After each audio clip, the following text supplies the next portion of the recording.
মুসলমান, এই যে নাম আহলে হাদিস, ওয়াহাবি এখন এরা নিজের নতুন নাম দিয়েছে আহলে হাদিস, কিছুদিন লামাযাবি, এখন আবার কেউ কেউ বলছে আমরা আহলে সুন্নাতুল জামাত। মানে এদের রোজ নাম চেঞ্জ হয়, রোজ নাম চেঞ্জ হয়। মানে বাপের ঠিকানা যখন না থাকবে তো আধার কার্ডে বাপের নাম তো চেঞ্জ হবে। 2015-তে বলো আমার বাপ আব্দুল সাত্তার, 30-এ গিয়ে বলো আমার বাপ আব্দুল গাফফার, 25 যাবে 35 চলে যাবে বলে আমার বাপই নাই। আবার যখন এসে চাকরি পাবো বাপ লাগবে তখন বলে জাহাঙ্গীর মৌলভী আমার বাপ। কমকে তো বাপ বানাতে হবে। তো এই হলো হারাম জাদা যারা পীরকে মানে না। তুমি মানবে কেন বাবা? তোমার দলে তো পীর নাই। তোমার নামাজ আর ইবলিসের নামাজের মধ্যে কোনো তফাৎ। শুধু নামাজের নাম ঈমান নয়, রোজার নাম ঈমান নয়। নামাজ আল্লাহ ফরজ করেছেন, যেই অবস্থাতে থাকেন নামাজ আপনাকে পড়তে হবে, রোজা রাখতে হবে, হজ করতে হবে, যাকাত দিতে হবে। তবে একটা কথা মনে রাখবে, নামাজের নাম যদি ঈমান হতো সবচাইতে বড় ঈমানদার ইবলিস হতো। ইবাদতের নাম যদি ঈমান হতো সবচাইতে বেশি বড় ঈমানদার ইবলিস হতো।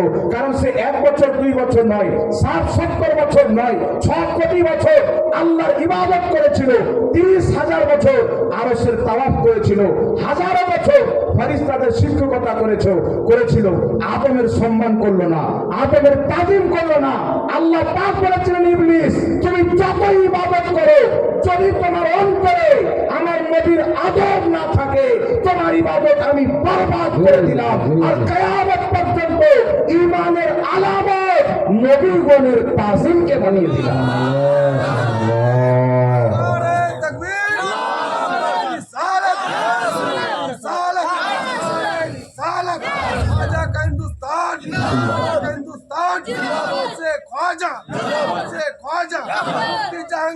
জাহাঙ্গীর আলম রেজভী সাহেব।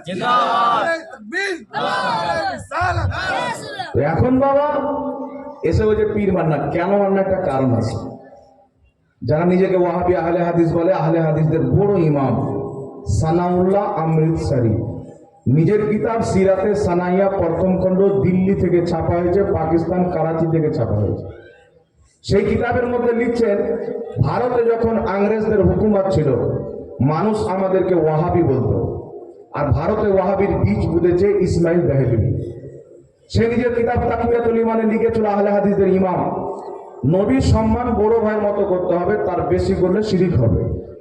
নবী মরে মাটির সাথে মিশে গেছেন গলে পচে, আল্লাহ ছাড়া কাউকে মানা যাবে না। নবী হোক ওলি হোক আল্লাহর সামনে সামনে চামার চাইতেও নিকৃষ্ট।